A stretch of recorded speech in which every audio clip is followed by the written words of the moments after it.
one of the things I most admire about Patagonia, and I think it's helped you massively amplify the positive impact you've had, is how you've been able to galvanize a community and Mhm. take consumers and take the public with you. And I think that has meant that you've had a much more positive impact in terms of it's not just what you do and what you make, but you've helped influence the mindset and the psychology of millions and millions of people. Could you maybe talk a little bit as to how you guys have managed to galvanize this amazing community and take the community on the journey with you, which is so important for any business setting out on a sustainability journey? Yeah, I mean, I think it starts with what do we really exist to do? First of all, our mission statement is we're in business to save our home planet, and that's, and I mean this with all humility, but that's kind of the mother of all mission statements. That's a lot to live up to, and I feel like sometimes it feels like walking a tight wire without a net, because if you say that that's what you exist to do and you come up short, it sounds like t-shirt art. It sounds like a bumper sticker. And, it's very easy to point to that and say, well, that's overly ambitious. So I think it really keeps us honest in pushing and making decisions with the ambition to live up to that to the best of our ability. I think one of the other things we think about a lot, and I think it's interesting, and I think it's unusual, is our desire is to be in business 100 years from today on a living planet with healthy customers. And if you believe that and you think about that regularly and you factor that kind of time horizon into your decision making, it really has a tendency to reframe decisions that, if you're looking at them, as a lot of us do, in short time increments, and then you step back and you look at them very differently, you get a level of clarity that I think can be missing otherwise. So I think that's also part of it. I think that, we're often sort of wrestling internally with how do we impact this issue, whatever the issue is? And, how do we change the way that we feed ourselves and grow our food and our fiber? We've got a lot of work that we've been doing, and we're still early in the curve and trying to really scale regenerative organic agricultural practices. But when you think about that complex system, you have to break it down into its parts. And I think then you have to ask yourself very honestly, what are we uniquely qualified to do? And what are more sort of outside of our wheelhouse? And I think, to the point that you made, we're pretty good storytellers. We have a pretty sizable community of people that we have relationships with, and we're pretty good storytellers. And so on a lot of these issues, we figure out, okay, where can that asset be realized? And then what are the other sort of links in the chain, and how do we work on those things and or partner with others so that we can drive real system change? I think one of the other very overt things we've done relative to community is with Patagonia Action Works. So it's our digital platform that we launched a couple of years ago. And it's intended to connect our grantees, those organizations, always small grassroots organizations working on a range of environmental topics, with our community, our broader community. And it allows people to find organizations working on topics important to them, often in their local community. They can find out about things, participate in them. What it also allows to do, and this is the piece that we've seen the most scale in and are most excited about, is provide skilled volunteering opportunities.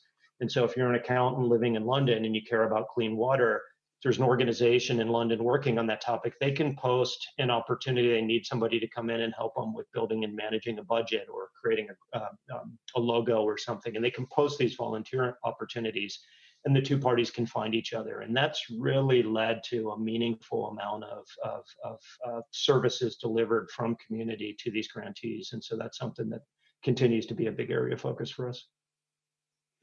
And you guys have committed to being carbon neutral by 2025. What are the main things you're doing to help Patagonia achieve that objective?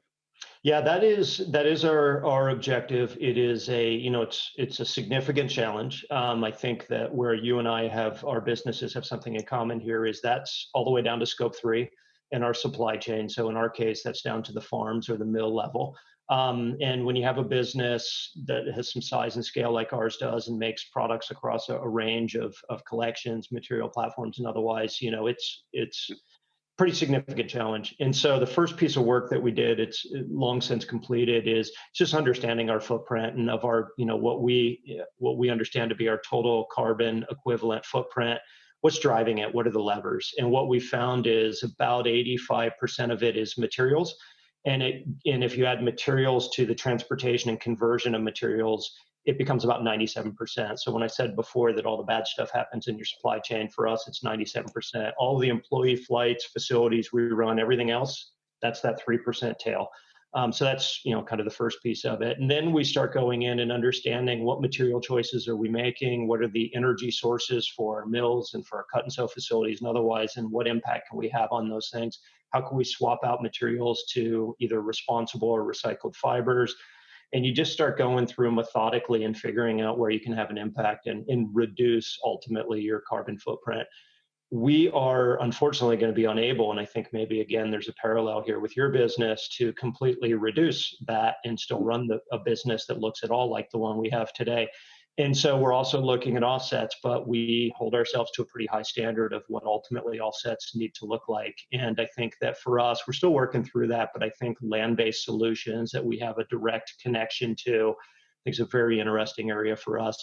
Agriculture, regenerative organic agriculture is another interesting area. I think the science is emerging, so I'm not sure if that will be an immediate part of our strategy or not. But ultimately, I think what we're looking for is, number one, to reduce, but where we have to offset, let's find offsets that have as many positives associated with them as possible, and that's kind of the body of work. And then finally, another piece is really just rethinking radically, not just how we make product, but our underlying business model.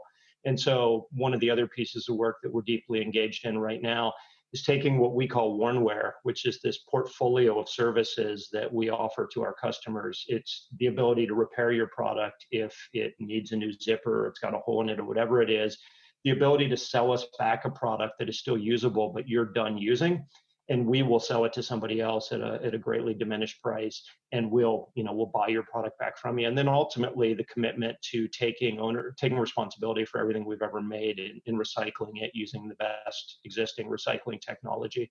I think circularity, and that's kind of our current definition of it, but ultimately really being able to turn product into product is the ambition. So we're trying to hit this from a bunch of different angles. It's a big, big challenge, big puzzle, but we feel like we're starting to kind of figure it out. I guess one other thing I'll mention is we've also developed a new internal tool that we call an environmental profit and loss statement that basically allows us to move from being kind of broadly focused on our impact to much more surgically so at a product by product level, so that we can understand product that has a lesser impact versus product that has a higher impact, and that can really guide us in our product creation process. All sounds very good. Two more questions for you. Firstly, why do you think governments have been so inept in the face of the climate crisis, and what would you like to see from governments over the next 5 or 10 years? I mean, I think governments, for me, they were formed, to solve the biggest problems and that we face as humans, at whatever level they were, depending on the level of government, regionally or more broadly.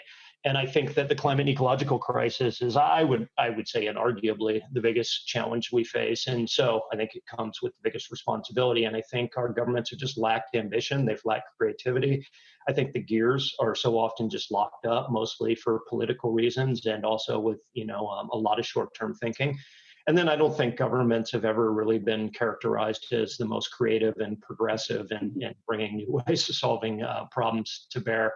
And so I think when you combine all those things, I wish there was a simple answer so we could solve that and get moving in the right direction. But I feel like it's sort of a reflection of human behavior manifested through government. And, I could speak at length about all the gridlock in the US, particularly in the last 4 years, but certainly it predated that, and it will continue with a new administration. And so, we've got some really big issues to work through.